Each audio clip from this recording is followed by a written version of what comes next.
Olá,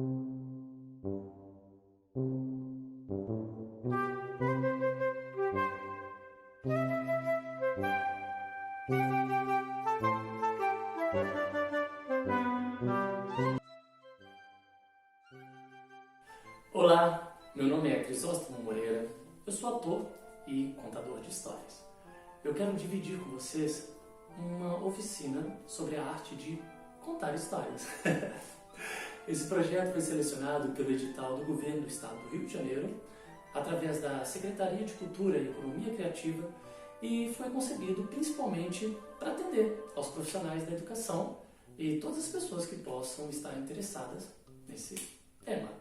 E se tratando de contação de histórias, eu não tenho dúvidas que esse tema pode interessar bastante gente. Era uma vez uma aldeia. Não, era um povoado que ficava em uma aldeia. Ou será que era o contrário? O solo ali era muito vermelho e rachado, e formava umas linhas compridas, que nem essas que a gente tem na palma da mão da gente. O solo ali era muito duro e pedregoso. Por isso, aquela gente era valente, pois trabalhava nessa terra sem nunca, sem jamais desistir. Todo dia o sol levanta e a gente canta ao sol de todo dia. Fim da tarde a terra cora e a gente chora porque é fim da tarde. Meia-noite a lua avança e a gente dança venerando a noite. A aldeia era liderada por um velho sábio de mãos compridas e de pés estáveis, que sempre decidia por seu povo com ética e sabedoria. Nos sulcos das terras áridas, ele escavava a lavoura de sua gente, e quando não encontrava água, ele cavava ainda mais fundo, de onde encontrava água para sua gente beber. Por isso, a aldeia era próspera. Por isso, a comida era abundante. Um dia, o velho sábio reparou que as ranhuras de suas terras já estampavam rugas no seu rosto. O velho sábio envelhava. A sábio que era, decidiu então que era hora de encontrar um novo líder. O velho sábio tinha 3 filhos. Todos 3 eram sábios. Todos 3 tinham mãos compridas e pés estáveis. Qual dos 3 escolher? O velho sábio então chamou seus 3 filhos, pegou uma semente, entregou a cada um e lhes disse: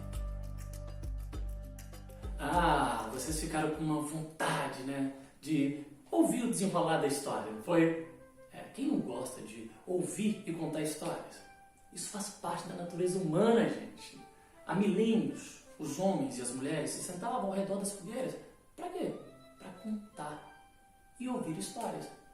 E esse compartilhamento de saberes, através da oralidade, surgiu muito antes da escrita. Bastante tempo. Nas sociedades tribais, o ato de compartilhar uma história não tinha uma finalidade exclusivamente artística. Não. Os contadores de histórias eram pessoas responsáveis por conservar e transmitir os conhecimentos acumulados por gerações. E aí a gente está falando de crenças, mitos, costumes, valores, tudo aquilo que uma comunidade queria preservar. Daí dá para a gente imaginar a importância desse ato da comunidade. E a importância que o contador de histórias tem dentro dessa comunidade. Porque é ele que traz tudo isso, todas as informações. Então esse momento da contação de histórias era realizado por aquele membro mais velho da comunidade. Era um sinal de respeito por toda a experiência que ele tinha. Aquela experiência que ele tinha acumulado na vida. Esse velho, esse ancião, muitas vezes tinha vivido os fatos que ele contava. Ou então ele contava algo que tinha diretamente escutado de um outro ancião. Ou então um ancião contou para aquele que virou ancião e que depois virou outro ancião, e é assim que funciona. Aí todo mundo se juntava em um círculo ao redor da fogueira, aí todo mundo ouvia com atenção aquelas histórias. E aí a gente precisa pensar que não eram só histórias, né? Não tem esse mesmo lugar que as histórias ocupam hoje na nossa vida. As histórias nesse contexto representam memória, representam manutenção da tradição, representam um organismo vivo, capaz de manter aquele povo unido. Gente, isso é lindo demais. Eu adoro isso. E essa diferença de perspectiva é muito, muito importante para uma comunidade. E aí, a Cléo Sato nos traz um depoimento de um cacique Yanomami. Olha que interessante o que ele fala. Os brancos desenham suas palavras porque seu pensamento é cheio de esquecimentos. Nós guardamos as palavras dos nossos antepassados dentro de nós há muito tempo e continuamos passando-as para os nossos filhos.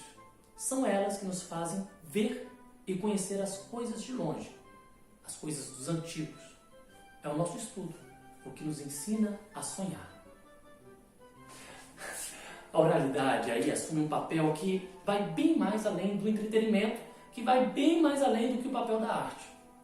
E aí, com esse relato, a gente pode observar que ainda existem culturas que guardam e que passam seus conhecimentos através da memória e da oralidade.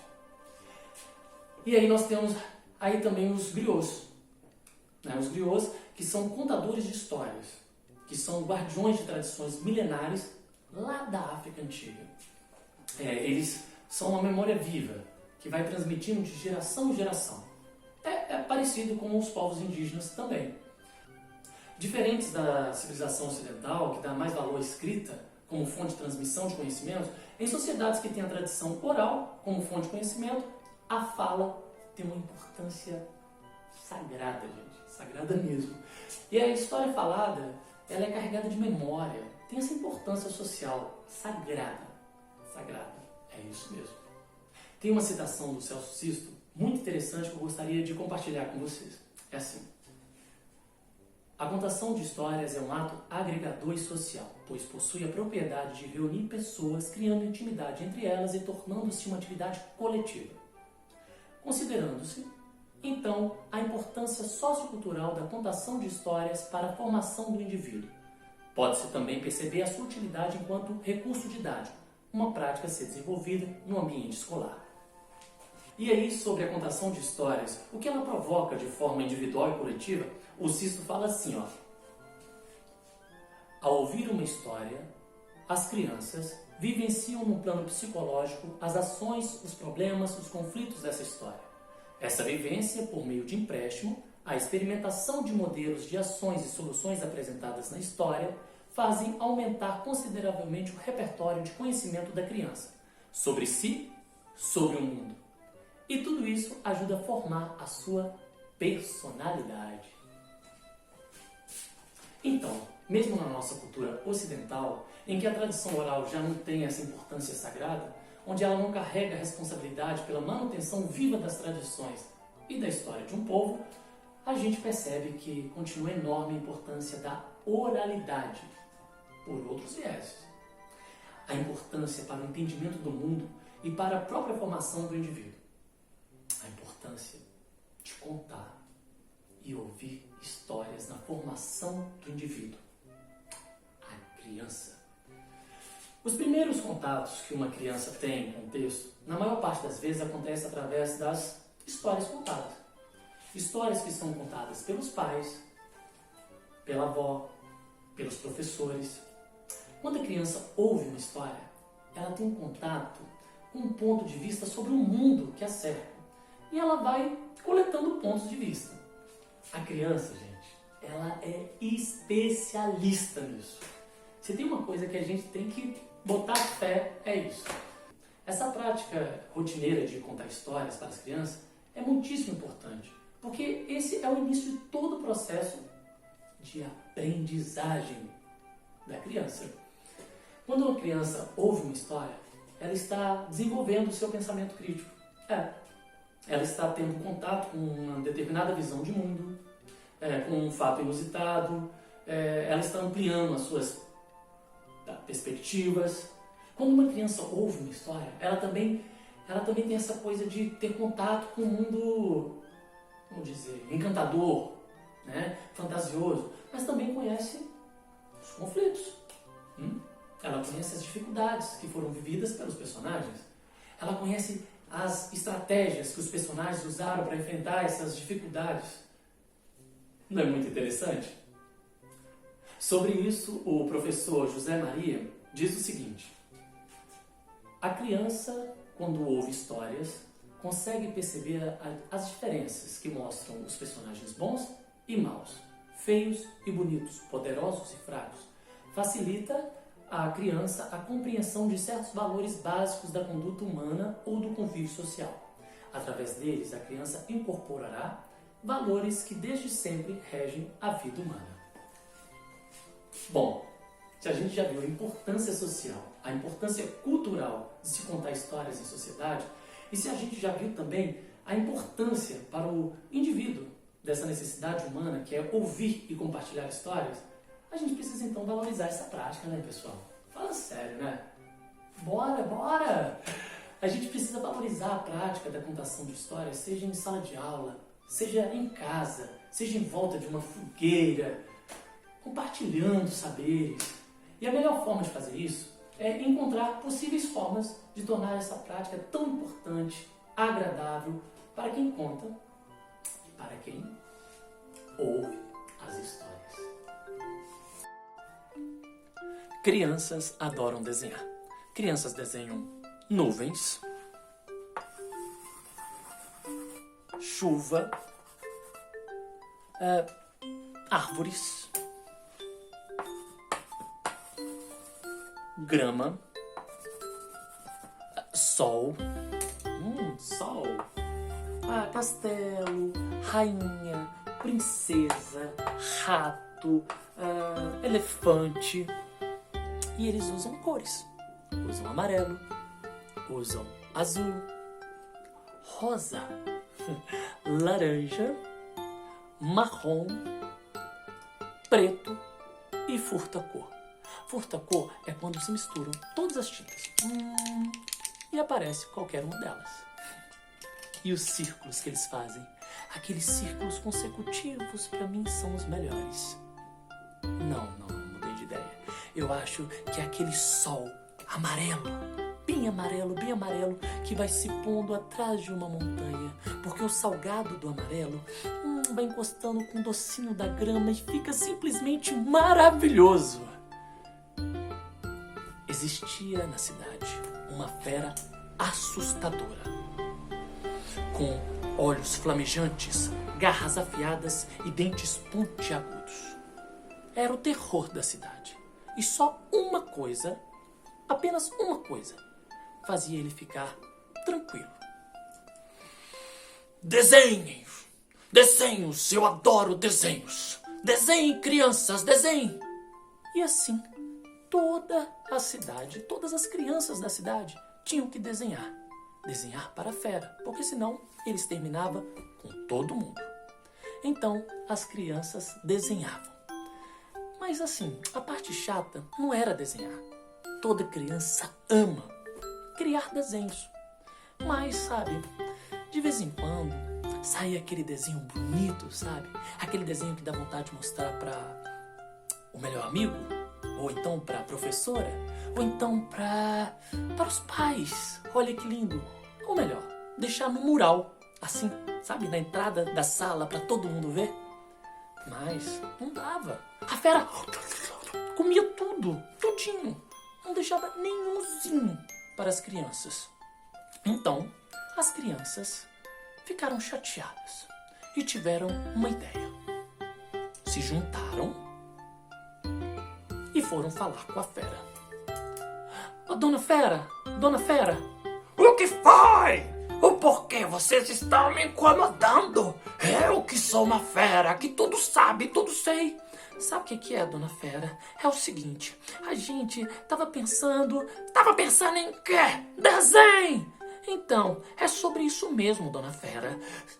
Sabe o que é? É que a gente não quer desenhar pra você mais. O quê? Vocês estão maluco? Não querem desenhar pra mim? Ah! E assim, as crianças respeitaram a vontade da Fera e continuaram a desenhar pra Fera. Cada desenho tão bonito, mas cada vez que eles desenhavam, mais eles ficavam chateados, porque os desenhos criava cada desenho bonito. Então eles tiveram uma outra ideia. Se juntaram os três novamente e chamaram a Fera. Dona Fera! Dona Fera! O que foi? Vocês estão me incomodando? Não estão vendo que eu estou dormindo? Sabe o que é, Dona Fera? É que nós pensamos melhor, nós sabemos o porquê que você só gosta de desenhos de crianças. Ah, eu sei por que eu gosto de desenhos de crianças. Porque são os melhores, são mais gostosos, são deliciosos, são inventivos, são criativos. Ah, não é por isso não, Dona Fera. Sabe o que é que nós descobrimos? É que você não sabe desenhar. O quê? Vocês estão malucos? Eu sei desenhar sim! Eu sei desenhar muito bem.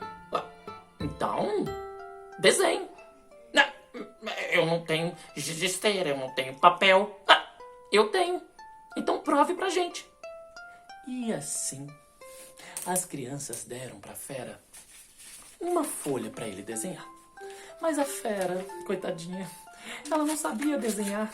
Ela era muito assustadora. E ela só sabia cortar. Mas só que as crianças, muito inteligentes, perceberam e começaram a elogiar aquela Fera. Nossa, Dona Fera! Que desenho bonito! Ah, eu estou desenhando, espera, tem mais. Dona Fera! Nossa, você está fazendo um círculo maravilhoso, Dona Fera! Espera, eu estou terminando! Nossa, Dona Fera, que lindo! E assim, as crianças foram enganando a Fera, dizendo que aquele desenho estava maravilhoso, estava lindo, mas estava feio. Primeiro que nem era um desenho, eram cortes estranhos, era muito esquisito. Mas as crianças conseguiram enganar a Fera. Dona Fera, Dona Fera, aqui, Dona Fera, o que foi? Já terminou o desenho? Já sim, já terminei. E ficou muito bonito, Dona Fera. Olha, confesso que ficou mais bonito do que os nossos desenhos. Claro, eu sou a Fera que tudo sabe, tudo sei. Sabe o que é, Dona Fera? Já que seu desenho ficou tão bonito, eu acho que você tem que provar o seu desenho. O quê? É verdade, provar o seu desenho. Claro, meu desenho tá maravilhoso, tá uma delícia, eu vou provar sim. E assim a Dona Fera caiu direitinho no plano das crianças. E aí ela comeu aquele desenho.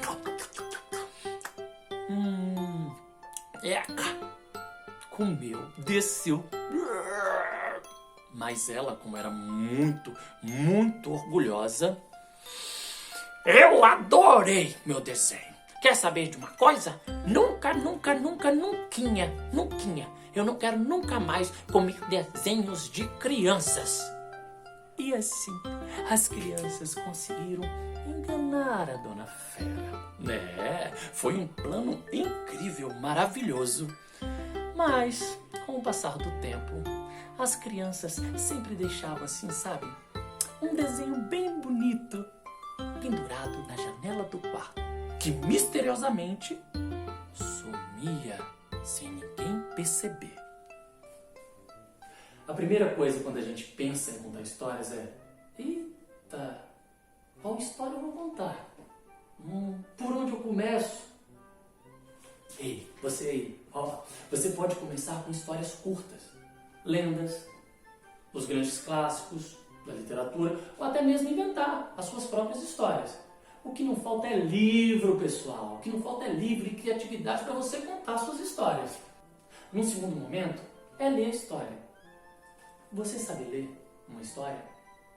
Muitas vezes a gente acredita que sabe ler, mas o que fazemos é uma leitura rasa. Isso está no simples fato de não imaginarmos o que o escritor está dizendo. Quando você lê um livro, você precisa, gente, imaginar. Imaginar mesmo tudo o que está acontecendo, mas tudo mesmo. Não é simplesmente ler. Aí, se você imagina, você terá... você estará dentro daquele universo. Entendeu? Então, o importante é imaginar, por favor, imaginem mesmo. Assim fica mais fácil você buscar o quê? O que a gente busca? O sentido, a essência do livro. Por que eu estou contando essa história para essas crianças? Por que eu estou contando essa história para esses jovens, para esses adultos? Feito isso, você terá que ler a narrativa e tentar contar essa história para você mesmo. Isso é um bom exercício. Lembrando que toda história tem o quê? Início, meio e fim. Faz o seguinte, vou dar um tempinho, hein? Vai lá, pega o papel. Pegou? Pegou a caneta? Faça agora uma linha do tempo, certo? E agora coloca as ações que acontecem no início, no meio e no fim. Beleza? Isso aí é uma dica super importante. Vai facilitar para você não esquecer a história, contar tudinho para as crianças, todas as experiências. Depois que você já estiver dominando a narrativa, você já consegue ver os possíveis elementos que entrarão nessa história. Ai, gente, será que é aquela cantiga de roda, como é que é o nome dela mesmo? Alecrim! Alecrim, alecrim dourado que nasceu no campo. Vai cair bem demais. Tá aí, eu acho que vai cair bem com a minha história. Será que vai ficar bom aquele lençol azul? Porque esse conto é de um pescador, de uma sereia. Eu acho que um lençol azul vai ficar bom, as crianças vão... Eu acho que eu vou colocar. Deixa eu ver. Aquele chocalho. Vai ficar bom. Então, gente, deixe a sua imaginação voar. Perceba se aqueles acessórios... outra coisa, você tem que perceber se os acessórios são realmente necessários para levar os seus ouvintes para dentro da história. A história que você está contando, certo? A sua linguagem corporal, a sua voz, o seu olhar é um artifício natural. Já vem dentro do pacote. Já vem dentro do pacote. Isso você tem contigo, com você. Quando você perceber, vamos supor, você está contando uma história, você percebeu no olhar que tem um ouvinte que está fora da história, está voando. Olha para ele, conta a história para ele, só para ele. Ele vai perceber essa história. E aí todos que estão na roda voltarão a te escutar. Isso também é uma dica muito legal. Outra coisa, todo professor poderá ser um grande contador de histórias. Mas para isso poderá seguir umas dicas passadas, né? Se atentar para outras coisas que permeiam o ambiente escolar. Quando a gente está falando de ambiente escolar, de ouvinte criança, isso dentro de uma sala de aula, você poderá falar antes da narração um pouquinho sobre o tema, né? Vamos supor, você vai falar, por exemplo, assim, se a história gira em torno de cuidados com os animais, o professor poderá abrir uma roda de conversa e perguntar: quem tem animais domésticos em casa? Quais os cuidados vocês têm com seus animais? Gente, começa uma discussão ali, né? Isso dá voz para os pequenos e prepara a turminha para a aventura. Tem que falar antes um pouquinho, porque senão a criança fica perguntando: meu cachorro morreu! No meio da história, aí não dá. Mas para tudo isso também tem limite, né? Não pode se alongar muito, porque senão a história não começa, e se você começar ela não vai terminar, porque o tempo já passou. Então tem que saber segurar aí o tempo. Uma coisa muito importante é o ambiente, gente. Mesmo que seja simples, tem que ser favorável para a contação de histórias. Pode ser ao ar livre, ou em locais fechados, não interessa. Mas não pode ter ruído, né? Não pode ter desconforto, não pode estar muito frio, não pode estar muito calor. Um ambiente agradável, isso também é uma dica super valiosa para vocês, professores, para os interessados em contar histórias.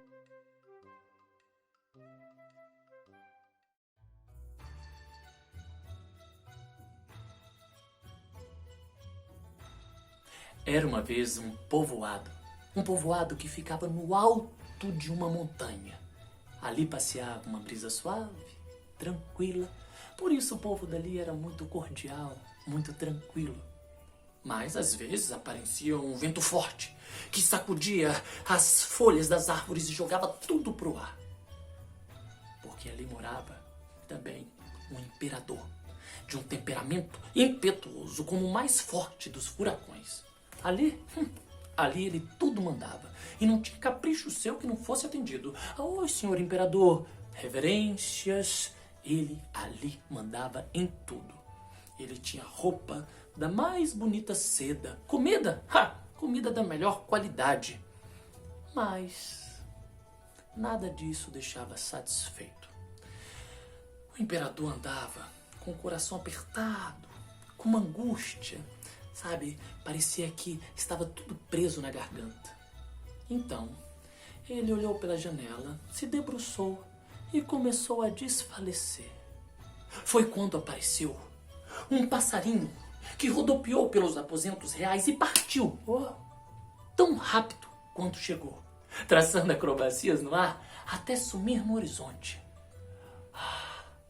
O imperador ficou muito encantado com o canto daquele pássaro.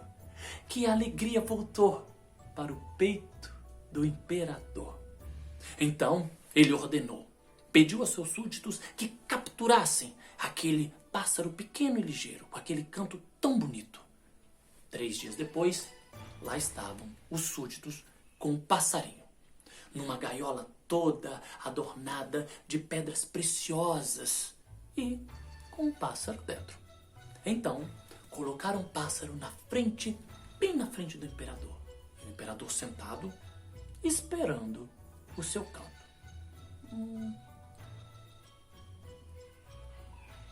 Mas o pássaro nem piava. Ficava ali, sabe, xoxinho no seu canto. O imperador esperando. E nada. Foi quando o imperador, com aquele temperamento impetuoso, peguem esse pássaro e tranquem esse pássaro no porão. Eu não quero saber de pássaro. Pegaram o pássaro e colocaram no porão. Então, o imperador pediu para que construíssem um pássaro mecânico. Um pássaro com o mesmo canto, com a mesma exatidão da melodia que ele tinha escutado naquele dia. Procuraram os melhores engenheiros do castelo e fabricaram um pássaro pequeno com o mesmo canto do pássaro que o imperador tinha ouvido. Então, apresentaram. Imperador, aqui está o seu pássaro. O imperador ficou muito feliz. Ele batia a palma e o pássaro cantava uma linda melodia, uma ótima melodia. E, para surpresa de todos, o imperador começou a ficar triste novamente. Muito triste. Aquela angústia tomou novamente o seu coração e aqui ficou tudo preso na garganta. E ele começou a esvaziar e murchar na frente de todo mundo. Porque aquela canção era uma canção repetida. Era a mesma melodia todos os dias. Não tinha nada de novidade. Então, foi quando o imperador ouviu 2 melodias lá no porão.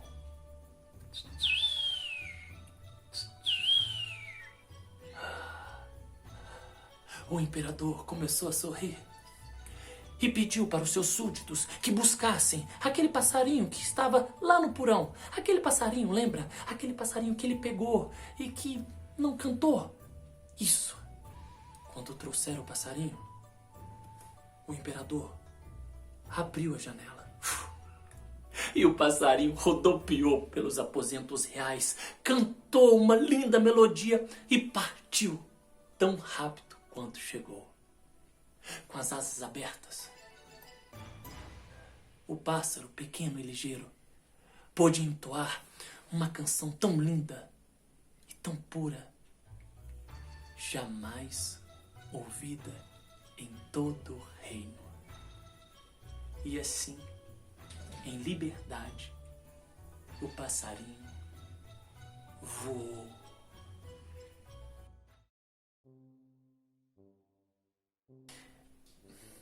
Existem vários acessórios. O primeiro acessório que eu penso é o dedoche. O dedoche você coloca no seu dedo e a partir daí a personagem, por exemplo, Chapeuzinho Vermelho, a história da Chapeuzinho Vermelho. Você vai contando a história e vai trocando o dedoche. Quando aparece o lobo, coloca o lobo no dedo e depois a vovozinha. E a partir daí você vai contando toda a história para as crianças. Funciona muito na educação infantil. Funciona para criança, é muito lúdico, é muito legal. Eu acho que funciona bastante. A gente tem também aí, nesse mesmo lugar da educação infantil, o avental. O que é o avental? O avental é simplesmente um avental com velcro, onde você cria as personagens e a partir do desenrolar da história você vai colocando. E com o velcro ele vai ficando preso no avental. E a história fica todinha naquele avental. É muito bonito também. As crianças adoram, porque depois vêm todas ali mexer, ver como é que é feito, né? As crianças, elas têm muito essa curiosidade. Eu gosto muito também do avental. Depois nós temos os fantoches. O fantoche ele pode ser feito com meia. Você simplesmente coloca a meia e aí você tem a articulação aqui da boca. Você pode colocar os olhos, isso você faz manualmente, tá? Agora, se você quiser um fantoche um pouco mais evoluído, aí você consegue fazer também, mexe nos olhos, é muito bonito também. Eu não sei se vocês perceberam, mas na primeira história eu utilizei uma argila. Sim, a história falava de terra, né? Era um velho sábio, é uma história que vem da África, uma história de um povo muito valente, muito forte. E o sol, né? É muito claro na história que ali é um sol muito forte. E aquele velho sábio, ele envelhava, né? Então, eu falei, eu vou usar uma argila. Eu acho que pode ser interessante. E a partir dali, né, do movimento, do solo duro, pedregoso, eu começo a cantar e começo a fazer o rosto desse velho sábio, né? Construir aquele rosto daquele velho sábio. É muito lindo, é muito lúdico, porque as crianças, os adultos, os velhos, né? Porque a história, quando ela é bem contada, não interessa a idade, né? Disse a Bia Bertrand no seu livro A Arte de Narrar e Contar Histórias. E é verdade, né? Então, eu construí o velho sábio a partir da argila. Então, deixa a sua criatividade voar, deixa a sua criatividade voar, porque você pode criar o que você quiser, né? Nesse lugar de criação. Deixa expandir, não fique preso a avental, a dedoche, né? A fantoche. É lógico, os acessórios servem para ajudar, se for possível. Né? É assim. A minha segunda história foi O Devorador de Desenhos. Então, eu pensei, eu vou resignificar. Tá, devorador de desenhos. Eu vou pegar os lápis de cor, né, quer dizer, os giz de cera, e o giz de cera vai ser as crianças. E a tesoura será o devorador de desenhos. Né?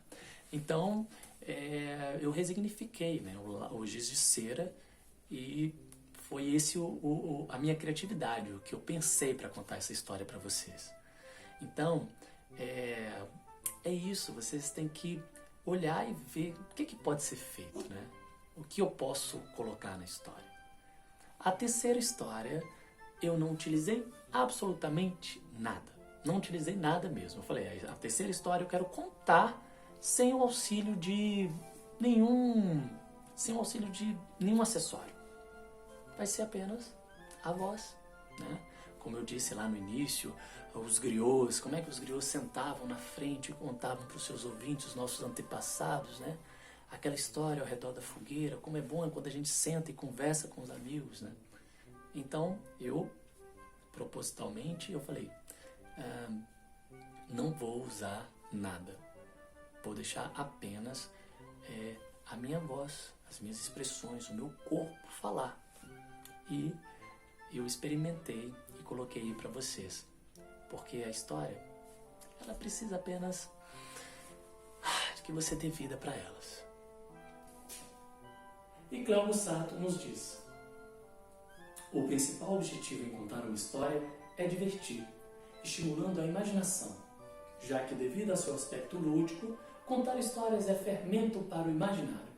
Elas nascem no coração e poeticamente circulando se espalham por todos os sentidos, devaneando, gateando, até chegar ao imaginário. O coração é o grande aliado da imaginação nesse processo de produção de imagens significativas. Com o coração, a gente sente e vê com os olhos internos as imagens que nos faz bem. Enfim, as histórias estão aí esperando alguém com um jeitinho criativo para contá-las. Contém um conto e nada mais. Eu contei um, os outros você corre atrás. E se gostou, você bate palma e diz pra gente. Se quiser mais uma história, pega um livro e siga em frente.